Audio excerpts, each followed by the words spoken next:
All right, hello everybody. Happy Thursday, October 10th. You are here today for how to interview in a competitive job market. My name is Albert, founder of Albert's List. We are a job search and entrepreneurship slash side hustle education company. We're here today with Cory, as you know, for many of you who've watched our mock interviews in the past. He's the founder of careershakers.com and lives his life also as a recruiter.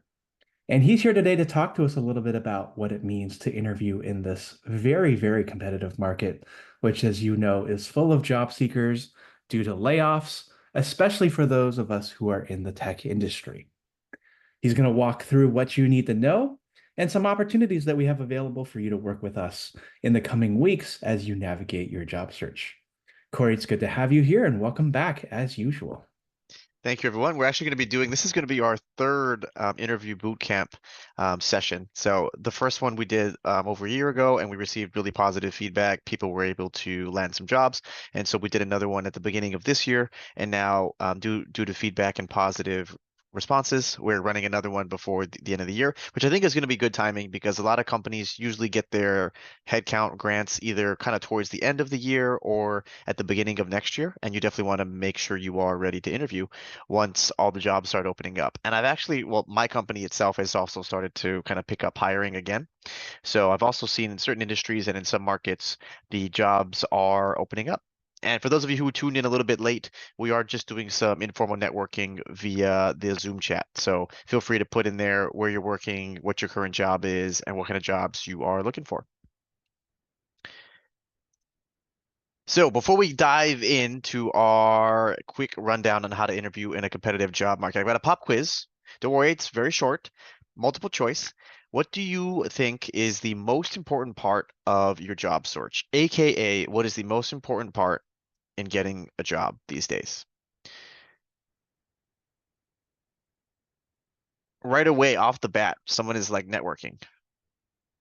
And I'll give you a hint. There's only one answer. There's only one answer. You cannot combine. They all look like good choices, but you can only pick one thing. Someone says networking, unfortunately. This is the most amount of networking answers I think we've ever gotten in one of these calls before. I guess everyone's either speaking from experience or maybe some of you are running into um, application fatigue, not being able to get enough interviews, and you all are realizing the importance of networking.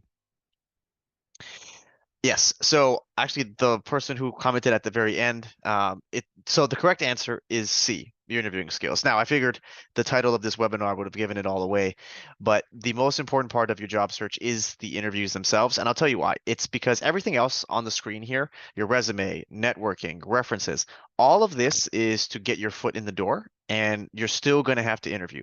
Even if you get a referral from a vice president in whatever division it is that you're applying for, you're still going to have to do at least one interview. There are almost no companies these days that will hire someone without doing a single interview. And as you all know, and as you're probably feeling it, which is why you all are here, it's a super competitive job market. You're going to be competing with people who are laid off from Google, from Meta, from Apple, from Amazon. The top tier companies have all done layoffs in every single industry. There's reductions in force, and there's not a lot of jobs right now. And so when you're competing with these people, even if you have a job endorsed referral or you've got a super awesome resume, you're still going to have to interview and compete with all these people if you actually want to land this job. Everything else just gets your foot in the door.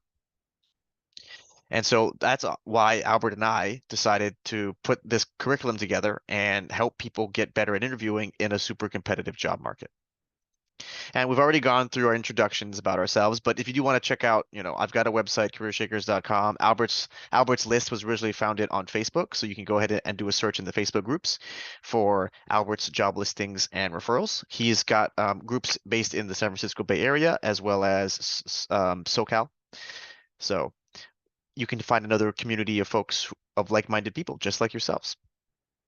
And again, this is our third time doing this boot camp together.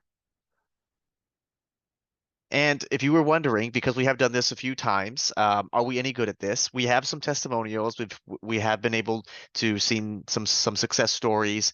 People have commented, sent us emails, and people were able to land jobs after improving interview skills. And for a lot of these folks, this is honestly their biggest barrier is if you're able to secure interviews and ideally like I always tell people you can tell if your resume is in a pretty decent shape if you're cold applying online, no referral, if you're getting around a 10% response rate, 10% interview rate from your online applications, then your resume is probably actually pretty good, and then it's about landing those jobs with your interviewing skills. So today, these are the three things that we're going to cover, but I want you all to take a moment right now to just kind of write down or take a mental note in terms of what it is that you were hoping to get out of this session today. And if I don't cover it by the end, I'm going to have quite a bit of time for question and answer Q&A. And so I want to make sure everyone gets the full value of attending because everyone took time out of their busy schedules after work. You all could be spending time with your family or doing other things, maybe studying for interviews, and you chose to come here. And so I will make sure that I get everyone's question answered. And so put down what you were planning on getting out of today's session, what objectives you had, what questions you had. And if I don't answer it with these three sections, then I will make sure that we get to that at the very end. And of course, utilize the chat function because none of you will be able to come off mute. All right, let's dive on in. We still got everyone here. So, does any of this sound familiar? You can go ahead and use the thumbs up or try to raise your hand um, in, in the Zoom features. Have any of you been told these things before from a recruiter or from a hiring manager? You all thought your interviews went really well. You were like, "Wow, we had great rapport. We were able to we had a great connection. The conversation was flowing." And then someone calls you and says one of these four things. There's a lot of thumbs ups and a lot of hands raised. I can see it floating out over there. Now, as a recruiter, I can tell you that this is standard recruiter talk for, hey, it was close, but we picked someone else based on interviews. Now, we can't tell you this most of the time because companies these days, we just don't give interview feedback to people because it does open companies up for legal potential risks and constraints, right? That's why we can't say, hey, honestly, like in that second interview, Jonathan asked you that second question related to X, Y, and Z, and we just didn't feel like your answer was quite as strong as what we were looking for. We were really looking for you to answer and talk a little bit about your skills related to X, Y, and Z. Now, obviously, most people would find that to be super helpful, and we would all love to hear those things, but we actually can't say those to you because that would open us up for a whole mess of worms, right? It's like opening up Pandora's box because then there's going to be people who are going to be like, "Oh, well, no, I did answer that, but you just weren't listening," or "No, I did answer that way, but you're just discriminating against me because of my gender, race, socioeconomic background, etc. And I'm going to sue you now." And so that's why, in general, most companies just go with one of these usual rejection verbiages in order to prevent everyone from opening themselves up to legal constraints. But I can tell you this, if you were truly not a fit for a role, or they really needed somebody with social media marketing experience for enterprise, cloud, storage, B2B businesses, if that's really the reason why you didn't get the job, why would they have even picked your resume out of the pile at the very beginning of the process? They already knew you didn't have social media marketing experience with cloud, enterprise storage, data customers, in the Bay Area. But they chose to interview you anyway. They invested 4, 5, 6 hours with you, and they were just going to reject you because you didn't have this one specific thing. We all know that that's really not the case, right? You had a legitimate chance from the very beginning, but unfortunately, there was another candidate that interviewed a little bit better than you, and that's the reason why you weren't able to land this job. Now, for a lot of people, if you were job searching 2 years ago and you're doing the same interview answers that you used to give 2 years ago, or you're approaching interviews the same way you used to do in 2022 when the job market was booming, right? all of the stocks were up and to the right. Everybody was making tons of money. There were way more jobs than we had candidates for. It was truly a candidates market. You may be wondering why the job search seems so much more difficult right now. I was actually talking to a client this week, and that was one thing that they were saying to me was they were job searching in 2022 and they were giving the exact same interview answers and they were getting so many job offers. They couldn't even decide which one to go with. But today, they've done 6 interviews in 3 months and same interview answers and not a single job offer yet. And they're wondering why is it not working anymore? It's because the competition is so tough.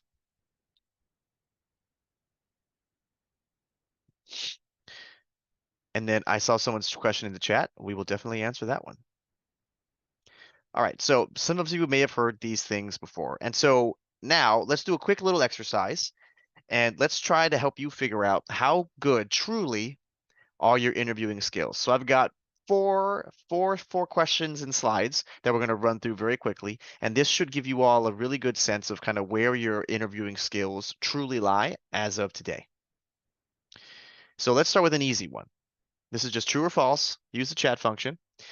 Let's just and I always go with marketing examples because I think no matter what industry, no matter what job you have, everyone understands marketing, right? So if you worked in marketing, if you were in an interview and you told the interviewer that you increased revenue by 20%, that would make you a great candidate for this marketing job. True or false?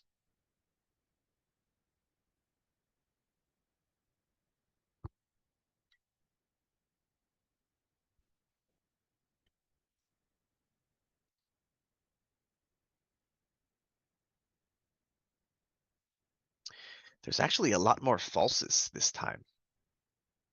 Depends. Multiple people have said not enough information.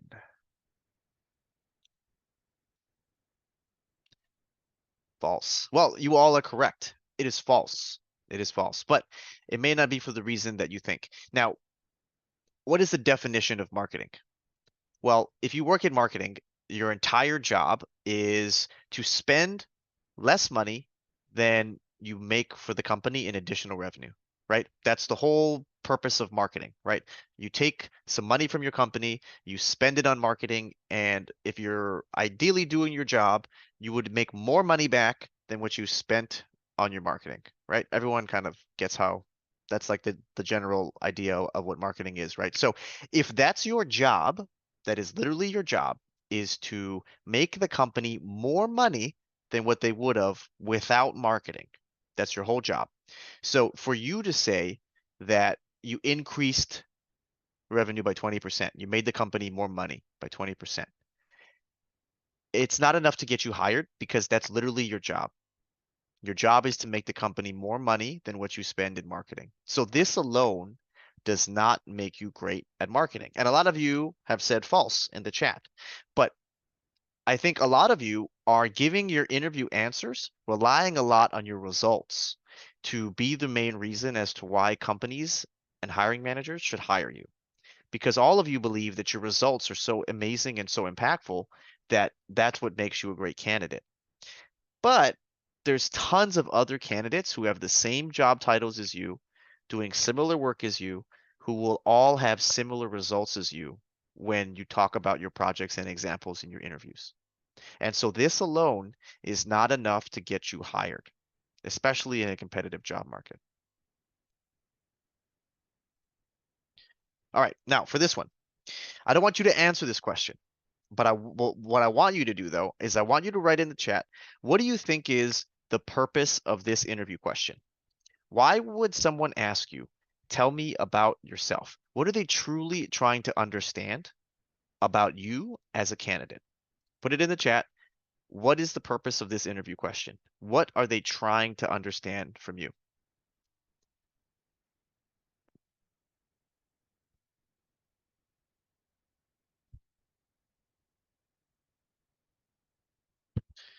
Why are you the right person for the role? What does right mean?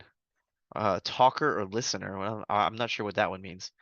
To establish a human connection.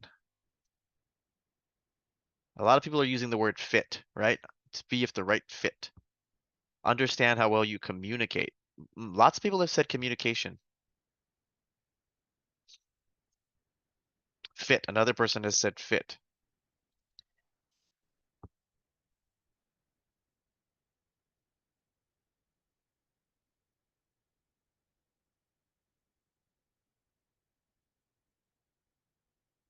And communication. Well, I'll give you all a hint. It has nothing to do with communication. So what they're really asking you, and I'm sure many of you have gotten different versions of this, right? There's the tell me about yourself, there's the walk me through your resume, and there's the why should we hire you, right? They're all basically the exact same question. And it's got nothing to do with communication. Now, obviously, you need to be able to say an answer here and communicate your thoughts, but they're not asking this because they only care if you can communicate. Communication is one of those fundamental building blocks that comes through in interviews, right? So they're not going to ask you a specific question just to see if you're a good communicator. What they're really asking you is based on the responsibilities and scope, that's very important here.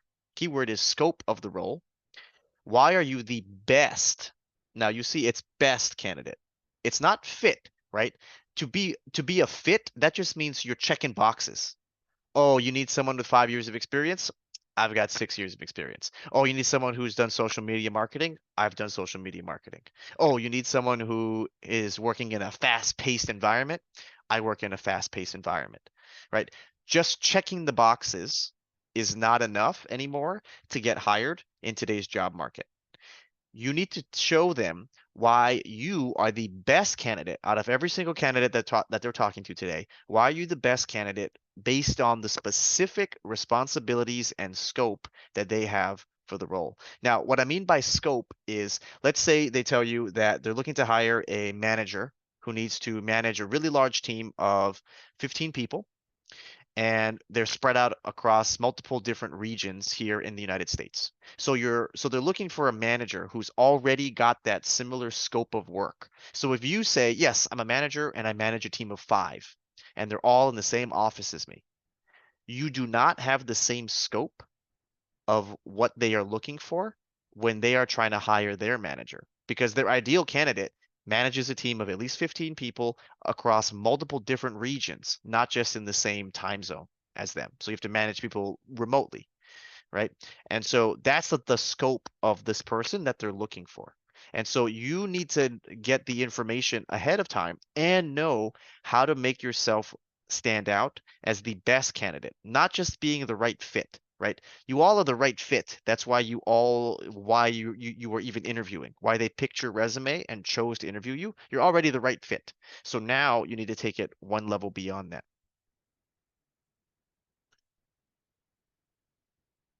All right. Now this one's usually pretty quick. True or false?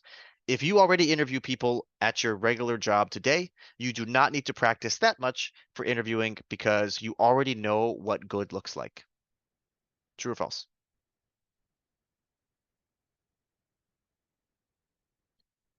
All right, that was easy. Everyone said false. That was easy. I just want to make sure that none of you are thinking that because we have heard that multiple times before. Just because you interview people now for your job in your company, it doesn't mean you don't have to practice. You still have to practice. All right, last one. The best way to answer a hypothetical interview question is which of the following? And let me clarify. A hypothetical interview question is one that sounds like, "Hey, Albert, if we hired you here at Meta as a social media marketing manager, and we asked you to create a new social media marketing campaign for our new VR goggles, how would you do that?" So it's a hypothetical question because they're asking you how you would do something for them specifically that you have not done before.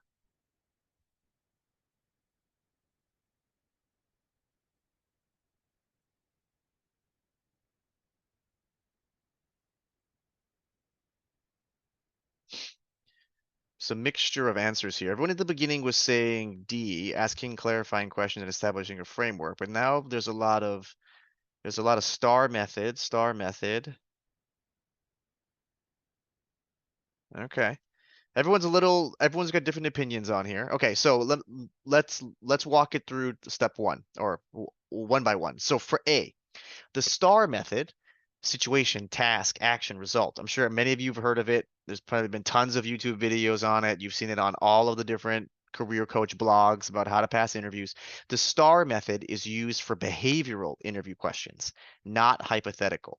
Behavioral interview questions are tell me about a time when you've done something, or have you done this before, or give me an example where you've done this.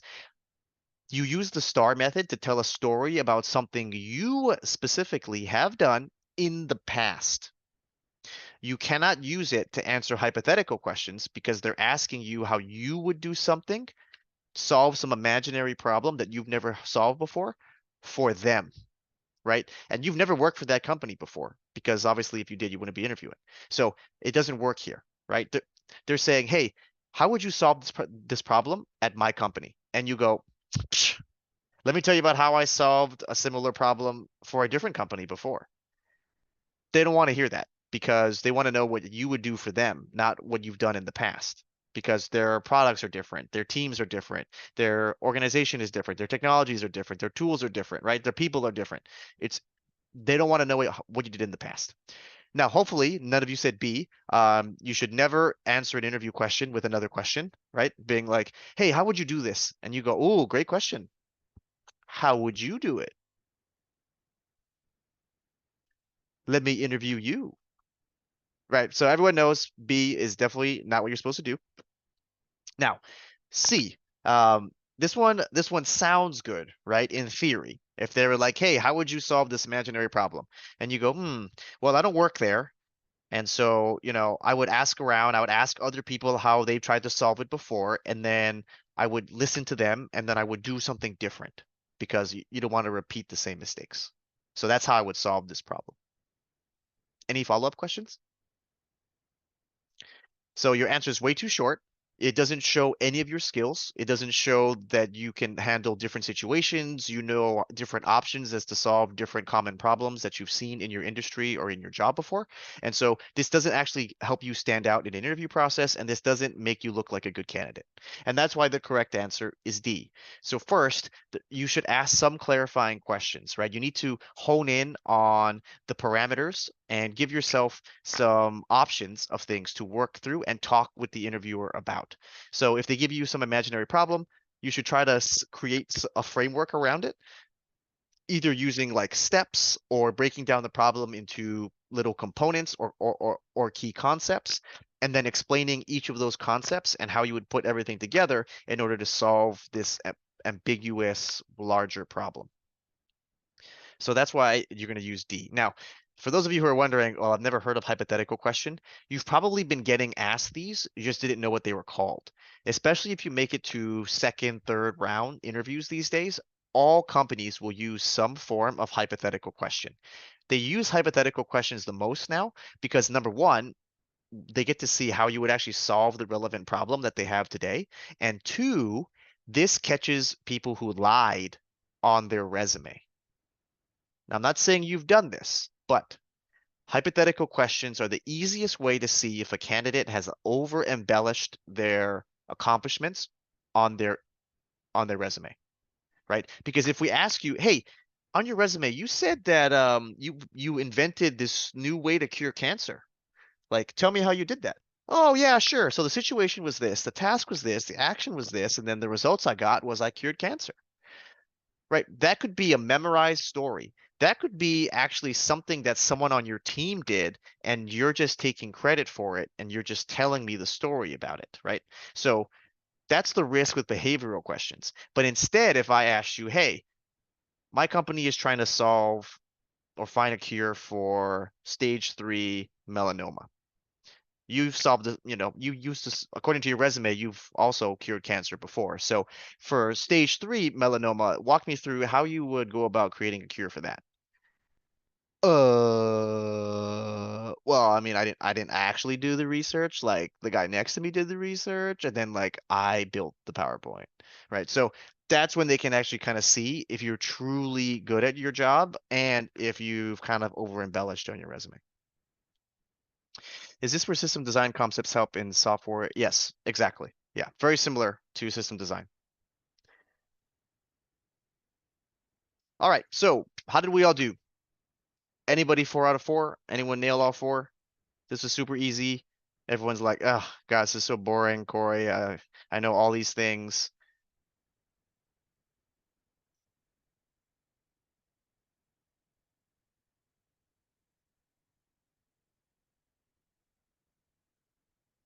How do we do? Everyone's feeling confident?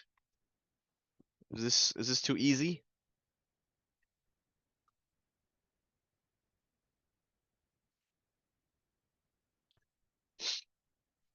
Someone's 3 out of 4 already. That's amazing.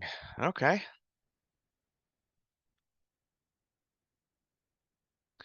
Glad you all are finding this to be helpful. We haven't even gotten into any of the curriculum yet. Now, I would say if you've nailed 4 out of 4 of this, then your interview skills are awesome, right? If you're 3 out of 4, 2 out of 4, you're missing some of these things, or I even said some words and terminologies that you don't quite understand. You've never heard these before. You may want to think about investing in yourself to see how you can improve on your interviewing skills.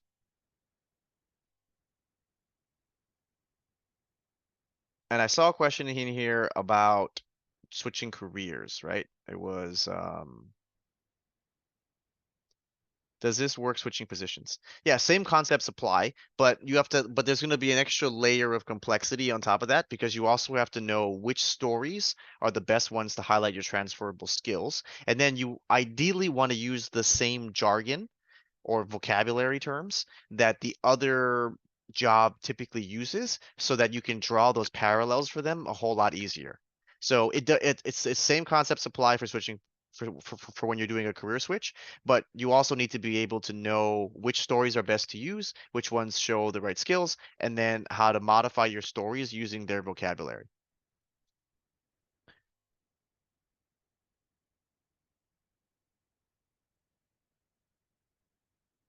Yes. Hypothetical questions are actually the best way to test a candidate and see how good you really are at your job because they're going to give you a vague, ambiguous problem on purpose because they want to see how many ways you can solve it. If you can only solve a problem one way in an interview, that makes you a very one-dimensional candidate and it doesn't help you stand out. I'll give you like if you take nothing away from today's session, that should be the biggest thing is you need to be able to show them that you can solve a problem multiple different ways without them having to ask you, right? That's how you can tell how good a candidate really is if they can solve multiple different problems, multiple different ways. Now, how do you get that type of experience? Well, A, you could just work a really long time and then by working a lot, you would have seen many different problems and then you would have had to solve them many different ways. Or you are a good critical thinker, you ask a lot of questions, you're constantly learning, you're keeping up on industry trends, you're going to conferences, you're talking to other people who have similar jobs as you at different companies who've run into different problems and then asking them how they've solved their problems, right? So those are like the two ways that people can kind of like get that experience in order to figure out how to solve many different problems many different ways because you can't use the same tool for every single problem. And don't worry, Renee, I saw your question in the Q&A. We'll get to that. All right. So what will we learn if you wanted to join me and Albert on our third round, new and improved, of the interview bootcamp, right? So this is how you can actually get better at interviews. We've done this multiple times before, and I promise you it works. First, we need to make sure you've got your interview fundamentals down, which is what is the STAR method or CAR method, right? Do you know your stories well? Do you know if you're doing a career switch? Do you know which stories are the right ones to share? Which ones highlight your relevant skills, right? Do you have your numbers down? There are many times where we've worked with people who joined our boot camp who have great stories, but then when it comes to the ending, they were like, and then I solved the problem. And then me and Albert are like, fantastic. All right, cool. Tell me about it. Like, what happened? What was the results? How much revenue did you increase? How much money did you save? What was the overall cost efficiency? What was the numbers?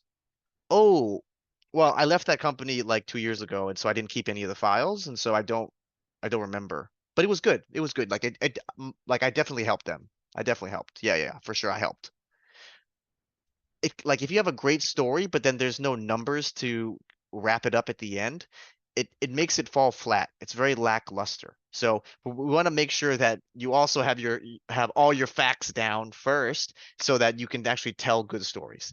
Next, after you've got your basic fundamentals down, then we're going to teach you how to find your differentiators. And this is probably where a lot of you are getting stuck in your job search, especially if you've gotten to final rounds 2, 3, 4, 5 times. You've been told you were the finalist, but never got picked because you weren't the right fit or whatever, right? It's because you don't have enough differentiation in your stories and in your answers to stand out from other candidates. Some of you may think, oh, it's just because like I haven't worked at a FANG company and then they just hired this other person who worked at Google and that's just why I didn't get it. If I worked at Google, I would have got this job. Well, it's possible, but also maybe the person who worked at X, Y, and Z company that got picked over you had a little bit more special sauce. There's more differentiators in their story than in yours, and we can help you find those. And then, of course, you need to know how to answer common interview questions, right?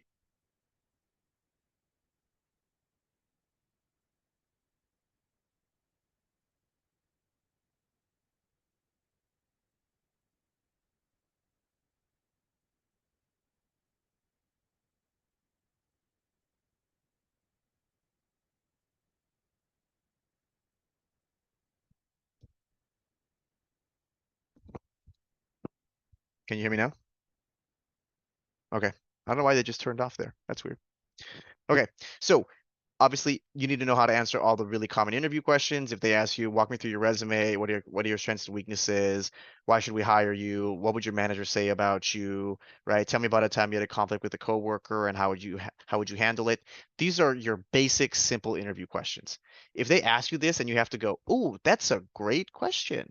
Can I have a minute to think about it?" You're done. Like this is like basic college level interviewing stuff. And if you have to ask for a minute to think about your strengths and weaknesses, how you resolved a conflict, it's not a good look. It's not a good look. So we're going to help you make sure that you got answers for those. And then, just as someone has put in the chat, how can you tell what questions they're going to ask you before you even get to the interview?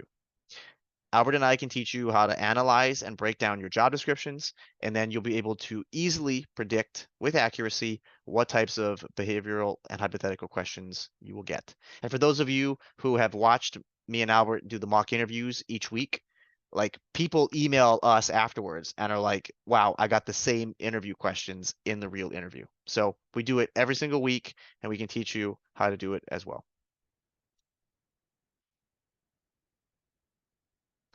All right. Now, as I mentioned before, you need to make sure that you know what your secret sauce is or your differentiators. And at a very high level, we'll explain more, but the easiest way to explain it, and this in my opinion translates across jobs, across industries, is you can stand out in four different ways. The first is complexity, right? You're solving super complex, difficult problems that no other candidate has solved before.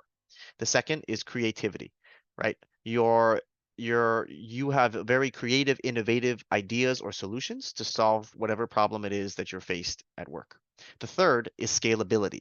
So this is like you solved a problem for your company or for your product or for your team, and then you realized, wait a minute, like this other team could also use the same report I built, or could also help me, or I could also help them fix their process for X, Y, and Z, right? So scaling out your solution.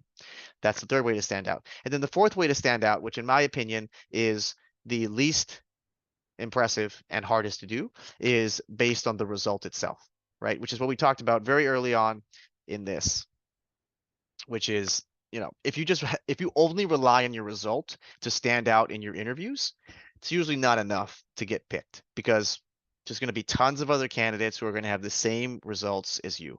And they're not going to hire someone who increased revenue by 21% over someone who raised the um who only raised it 20%, right? Like it's not enough. You need to have more than just the result if you want to get picked. What do you mean by the marketing example is dated? I'm not sure what that means.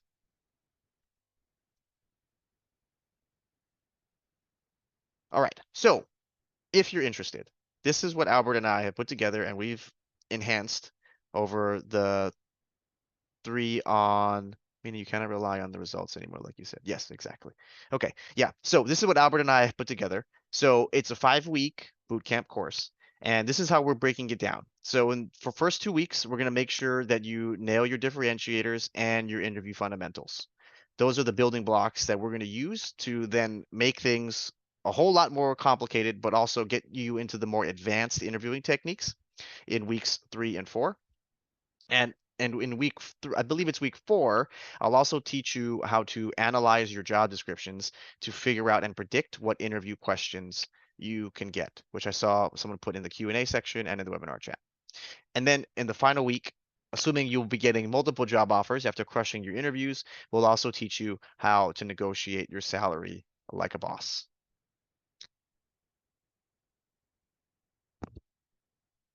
Any questions on how we're kind of breaking it down? And we've chosen to do this in a very specific way. And spoiler alert, there is homework each week that you do need to do to help you carry over on into the next week. But I promise you, it works every single time. It's a proven and true system, but there is work.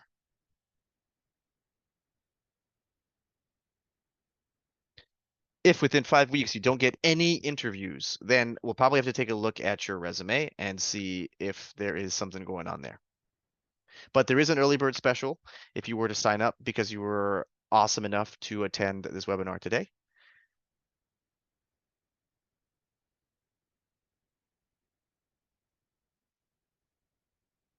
All right, so I'm going to move into the Q&A section here. But of course, please check out the Albert's List Facebook group. I've got a YouTube channel as well where I also post um, career content, and I would love your feedback and video ideas too. Um, but we'll go into Q&A section here. Okay, let me go back to the top and then I will go down to the bottom afterwards because I know there was a question in the chat that I missed earlier on.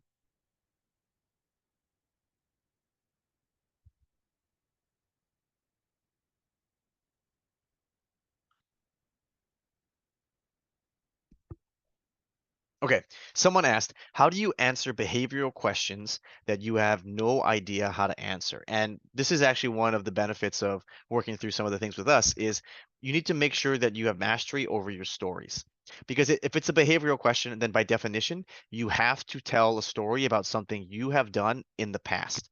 You have to use the STAR method, right? But basically, you have to talk about something you've done in the past, which means there's only so many things that you can talk about, right? Even if you've been working for 60 years, there's only so many relevant recent projects that you've done that this company would want to care about listening to that you can choose from. And so, no matter what the question is, as long as you have mastery over your stories, you'll be able to answer any interview question that they throw at you, even ones that you've never heard of before or even practiced about. Because you have to tell a story about something you've done. And so once you know your stories well and you know how to tell them with powerful results and differentiators, then you'll be able to answer any interview question. Okay, after that, I think I got all the other questions in here.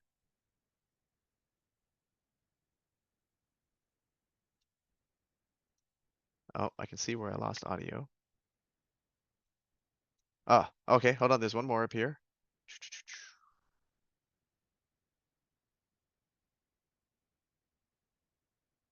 There was another one up here. Does introducing yourself have to deal with the scope of the job description? Is it limiting the number of roles the candidate can apply to? Let me just read that one more time and make sure I'm getting it right. Does introducing yourself have to deal with the scope of the job description? Yes. So if you're in an interview, honestly, one of my pro tips is from the very first call, whether it's with the recruiter or the hiring manager, before you answer any interview questions, you should ask them to give you more context on the role beyond the job description. There's going to be things that they can't write in there. So ask them, okay, what are some of the immediate projects I'll be working on? Or what are one of the immediate problems that your company slash team slash product is facing that you would want this person that you hire to tackle in their first 30 days, right? Then that tells you specifically exactly the experience that they're looking for, and that'll give you the ammunition you need to help you stand out from everyone else, right? Because everyone else is just going to be giving, well, I graduated in this year, and then I took this job, and then I did these things, and then I took this job, and then I did these things. But instead, you're like, oh, okay, so you're looking for a product manager who has experience launching new products in different regions. Well, actually, I'm glad you mentioned that because at my last company, I was the sole product owner for X, Y, and Z product.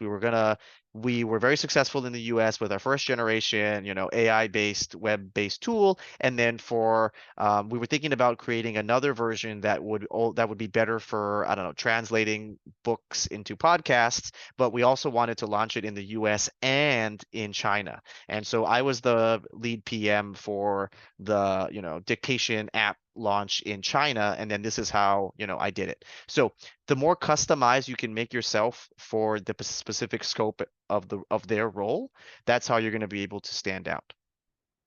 Now, the second question is, does it limit the number of roles you can apply to? No, because I mean, well, some companies on their website you can only apply to so many jobs. For example, like at Google, you can only apply for 3 jobs, right? And so some companies just have limitations on how much jobs you can actually apply to. How do I answer behavioral questions for product manager to currently associate product manager? From product manager, how do I answer behavioral questions from product manager to currently an associate? Okay, so I think what you're saying is you're currently an associate product manager and you're applying for product manager roles. How do you answer behavioral questions? Well, that's where understanding the responsibility and scope of work is going to come in handy. And I wouldn't be too discouraged, right? Because if you're for example, if you have an associate PM title at a larger company, your scope of work actually may be equivalent to a PM at a smaller company.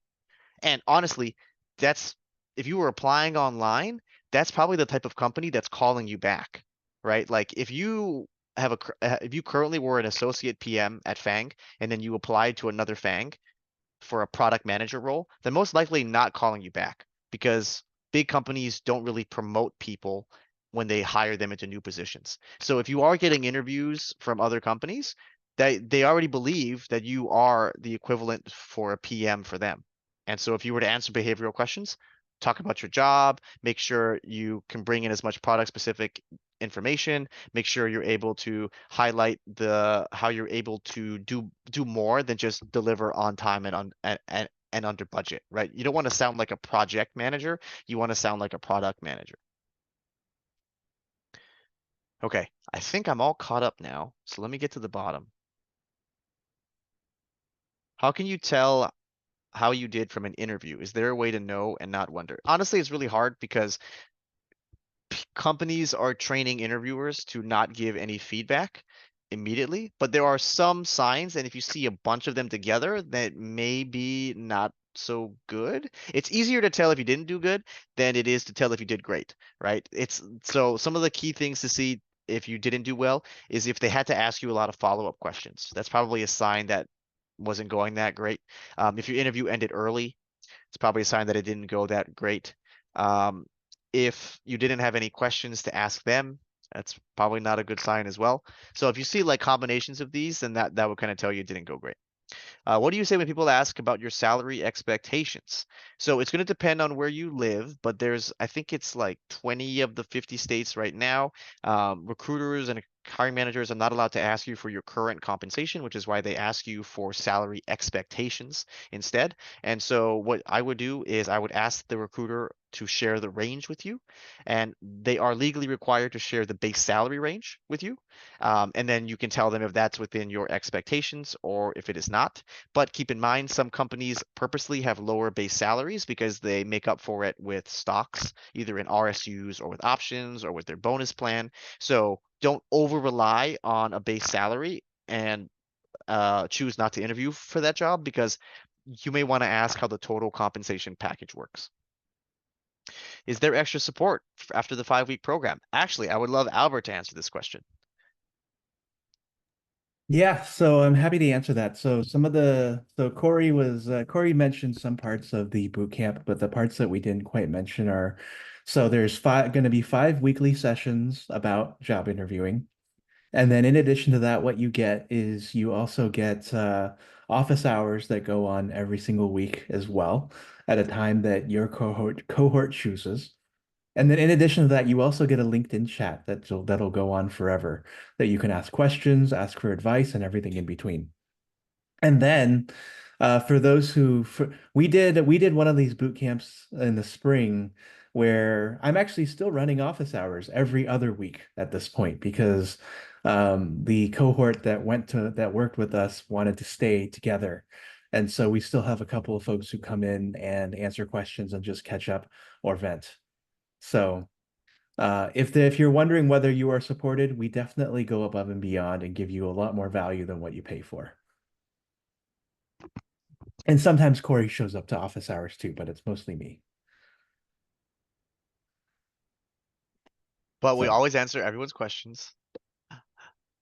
and so After talking there's to your the link. recruiter, the role I'm interviewing for has a team that is 3 times larger than any other size teams I've managed in the past. Okay, cool. It's like that example we were talking about before, right?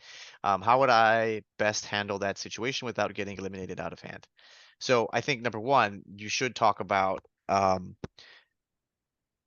see first how the team is structured and what the team may be built out of, right? So let's say today you manage 5 managers, but and then underneath them they each have 3 or 4 direct reports, so technically your span of control is 5 times 5 25, right? And but for them maybe there's no middle level manager and you would just have to manage all those people on your own. Now, number one sounds worse for you, but hey, if you're still interested, right? But I would say first get some context as to like what larger actually means.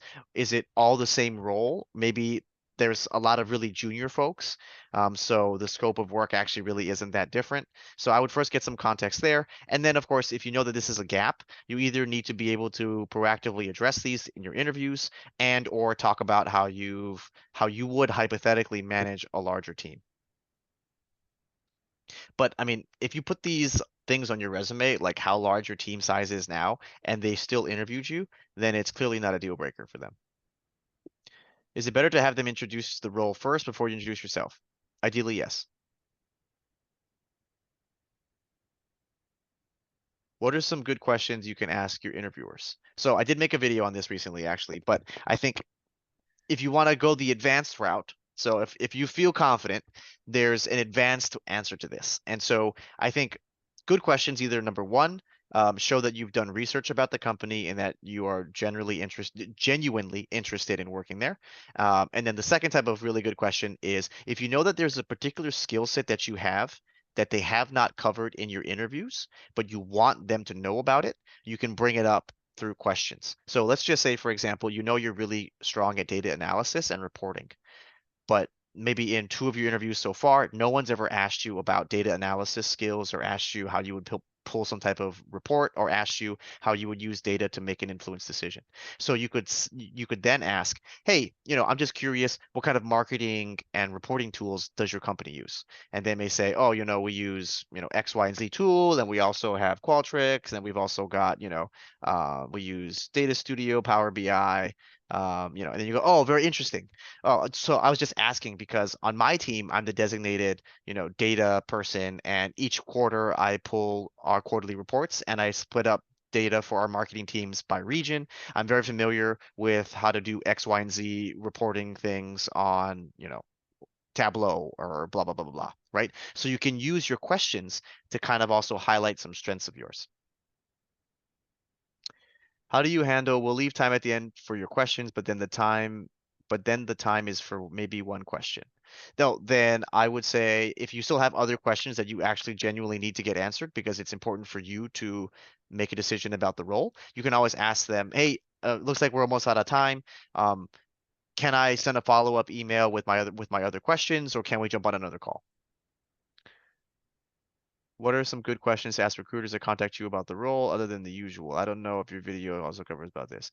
Oh, okay. So if a recruiter contacts you and you didn't apply, then feel free to ask whatever questions. Now, some of the ones I generally say you should stray away from is like, how long do I have to stay in this job before I get a promotion? How long before I can switch teams? Right? Like those are the two questions you kind of don't want to ask because no matter what, it's going to give them the sense that you are actually not going to stay in this job for very long. And so they're probably not going to call you back, even though that's what you really care about. Right. So if even if you're like moderately interested, I would say just save those for like the very end of the interview process when you've already gotten the job offer.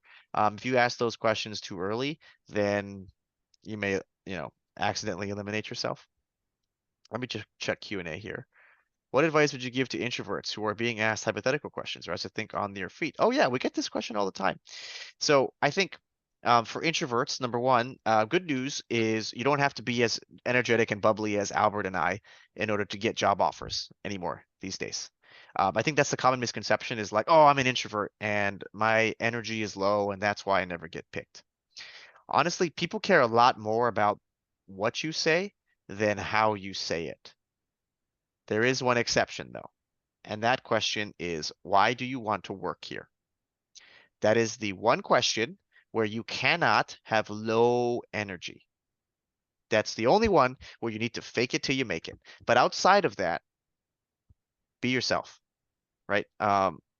And the reason why you have to have energy is because they want to see that you actually want to work there. And so even if you're shy and you really do want to work there, it's like it's hard to be excited about hiring someone who's like, "Oh, I'm so excited about working here. This is like my dream company ever since I was a kid. And you guys have like such amazing products and I feel like I could do really good things here." Even though that's genuinely how you feel, this is the one question where they want to see you light up a little bit. Now, outside of that, I think introverts, extroverts, we're all going to face the same problem, which is how do you think on your feet and how do you answer a question that you've never been asked before? I covered how to do the behavioral questions, right? Is having mastery over your stories, making sure your stories are good, knowing which ones are your best, medium, and worst. And then if you get asked a hypothetical question, which you will never know what they're going to ask you, is understanding certain frameworks, which Albert and I will teach you in the boot camp, which is either you break it down by steps or you can break it down into key concepts and or ideas and then frame your answers around those.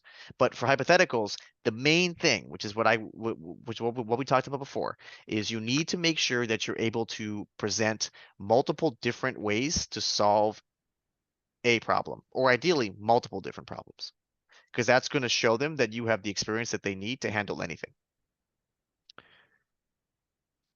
Okay. Could you highlight again? Wait, did I miss it? Yeah. Could you highlight again how to do a self-introduction to show them you are the best candidate? So if they ask you, tell me about yourself, walk me through your resume, you say, oh, I would love to, but you've probably seen my resume already. I don't want to repeat stuff you already know. And so can I just get a little bit more context about the job itself? Like what are some of the immediate projects I would work on, or what are some of the immediate problems that this team is looking to solve? Then you listen to what they say, and then you incorporate those into your answer to show them that you are the best candidate for the role. Generally, they typically don't know much about the particular role, so I never know what other questions to ask. Okay, well, if they contacted you and you generally are like, I don't actually know if I'm interested in this role because you can't answer some of my really important questions, then ask them if they can get those answers for you and then follow up with an email, and then you can make a decision on whether or not you would like to pursue it. How do you explain the job gap due to being laid off? Do you list in your resume and be honest in the interview, or do you keep your last job as the present position? Definitely do not keep your job as the present position because that would be lying, right? And honestly, it's kind of a good thing, but with all the COVID layoffs, like starting from last year, it's it's not a bad thing to be laid off because your company faced financial problems. They overhired. Tons of companies have done it, right? Google's done it, Amazon's done it, Apple's done it. Every company has done layoffs. It doesn't mean you are a bad candidate anymore. And so you can just say that, your company faced financial issues, towards the end of last year, and then you took some time off to spend with your family, learn new skills, get a certification, whatever, and then talk about how you are the right fit for the role. No, sorry, not the right fit, the best candidate. Many people say if you update their resume, no companies call them for interviews anymore, and they switch back to currently hired still. I mean, I'm sure you'll get interviews, but when they run the background check and or they ask you what you're doing at your job and then they find out you're not working there anymore, I don't think they'll give you the offer.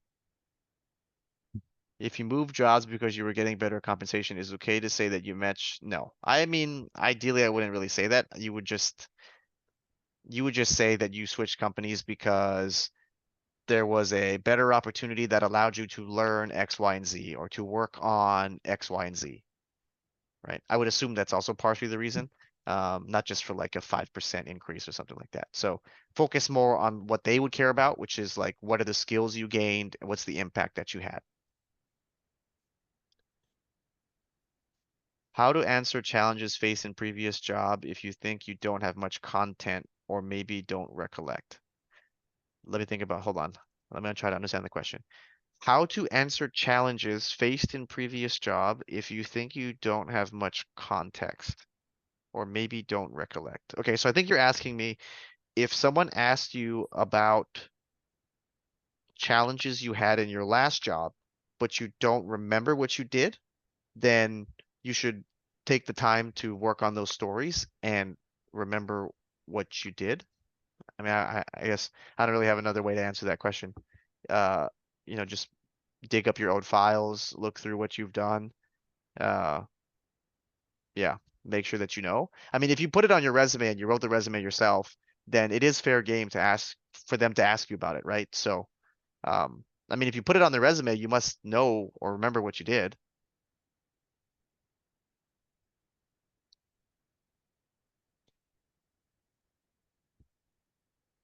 Okay, did I miss any questions?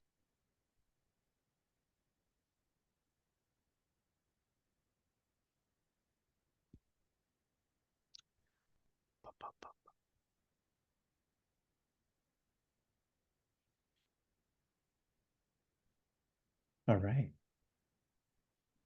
What's the best way to end or wrap up an interview? Well, typically the interviewer will be the one wrapping it up, right? Like they'll be like, oh, okay, well, that was my last interview question. Like, do you have any questions for me? And then, you ask them whatever questions it is that you have. Would there be yes, absolutely. And actually, members of the interview boot camp get priority for the mock interview sessions. I don't know when I'm going to be hosting this one again with Cory in 2025. Maybe in the spring. Depends on how he feels, of course. The mock interviews are one-on-one with you and I, but there will be an audience there for learning purposes. But the interview is one-on-one. Yeah. Yes, the sessions will be recorded. You will get them. They are on YouTube on a link that only you can access, and you will have access to them forever, pretty much. Yeah, and then if you missed the sessions, watch the recording, and then that's why we have the office hours too each week, is because if you weren't able to attend the session live and then you watch the recording and you still got questions, then that's what the office hours are for. What should you say after asking all the questions? You say, okay, thank you. Those are all my questions.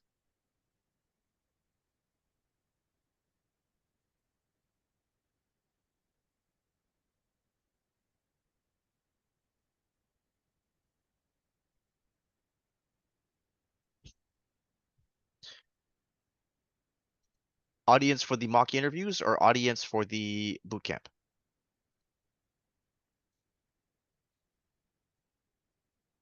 Oh, yes, yes. The mock interviews are usually public unless the person says that they don't want it to be.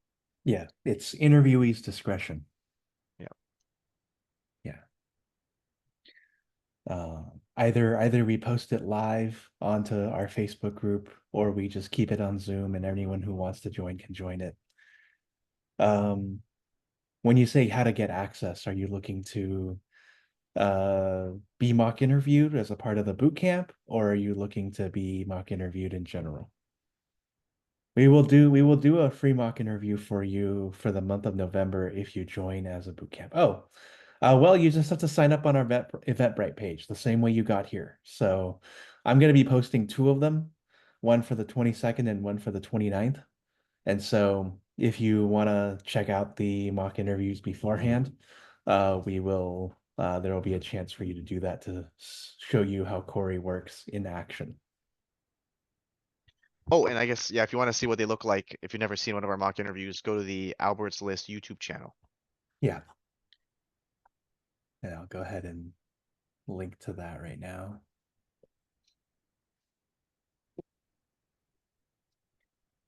You want to see a mock interview between Cory and I? Oh, okay. To see for free, or is that part of the boot camp? Well, um, there are mock interviews of, I think, Cory interviewing me on the on my YouTube channel. I would say that it's for you, if especially if you're looking for a job. So, um, but I guess if Cory wants to mock interview me, and if that helps solidify your decision, then the answer is yes. I will happily do a mock interview with Cory. Yeah. Or I guess maybe this time Albert will interview me because we haven't done it the other way around yet. It's But I mean, mock interview number 150 is me interviewing you. yeah. So we're But I about mean, 39 of those away. but ideally, like you wouldn't want us to do the mock interview because you would want the practice, and also like I don't know Yeah. how many of you are interviewing for the same exact jobs as me and Albert. So it's honestly not going to be that beneficial to watch me and Albert interview each other because what if you don't work in recruiting and or, product marketing? Yeah. Yeah. Yeah. I mean, it would make for great entertainment, I'm sure, but you wouldn't really learn much. Have you answered the questions in the Q&A? Yes. Okay. Let me mark those as completed. So any other doubts? Is anybody feeling doubtful still? We'd love to have you. You'll be ready for your interviews by the time you hit Thanksgiving. So you can even practice your interviewing skills at the Thanksgiving table. For American Thanksgiving. I know there are people here in Canada who are celebrating Thanksgiving literally next week. So no, that doesn't really count in that sense.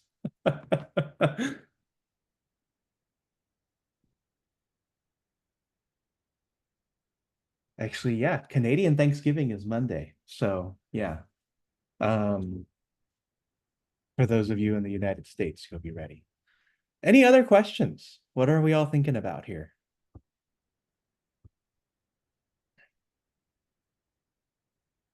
Okay. All right. So I'm going to go ahead and drop the yes, there is plenty of ways. So I'm going to be following up with an email in the Eventbrite, and we'll be doing a series of emails starting next week once we do our follow-up webinar to this. And you can come back next week as well.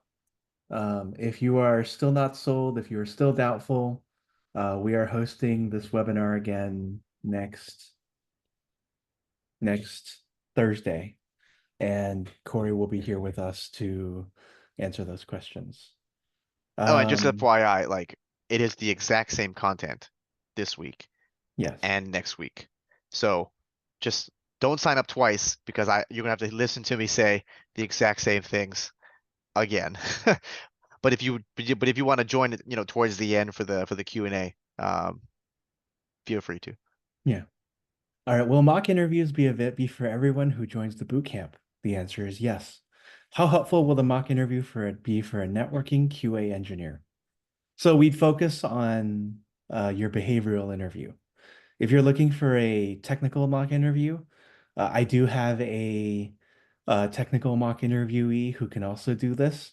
Uh, but if you're doing the behavioral one, this is the one to be at. And he may not be available right now for the technical interview because he's currently running a boot camp for software engineers, also through Albert's List. So just note that. Yeah, we should probably also clarify, if you do have like an engineering role with technical interviews, Albert and I cannot help you like with system design questions, C++, Python. We cannot help you for that.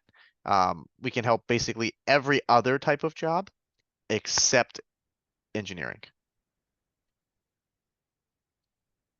So yeah, I guess if you were looking for like that coding interview help, you should probably have signed up for that person's interview bootcamp. Yeah. And that boot camp started Tuesday. So if you're still actually interested in joining Oh that boot yeah, so it's camp, only it's only talk to like me yeah. offline. Yeah. It's probably just you can Yeah. probably just watch a recording, then you'll be all caught up. Yeah. Yeah. It is heavily focused on leak code. He's our Our person is a software engineer who's worked at DoorDash, Walmart, and IBM.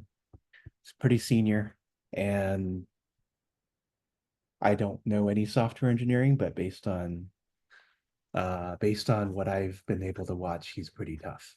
Um, yeah. So this boot camp for the other one, if you're interested, is every Tuesday and every Thursday from 5 to 6:30 at this time.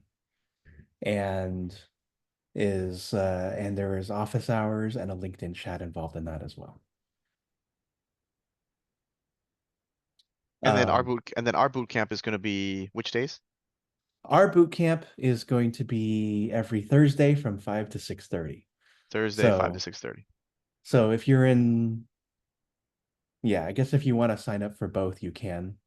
I'm happy to throw a discount if you do that because you are committing in two places, but you'll probably have to watch the recording of one and the other. Any other questions? I'm going to go ahead and drop the link for this boot camp again. We are paying your Eventbrite fees up until early next week, or until sometime the week after next week. And then, yeah.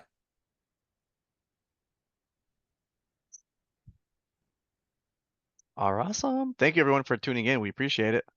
Okay, cool. Thank you all. We'll see you soon. Mike, we'll see you for your mock interview on the 22nd, so you get a little experience of how Cory does his mock interviews. And we will see the rest of you soon, and we'll be following up. Thank you all. Have a wonderful evening, and we'll see you next week. Bye.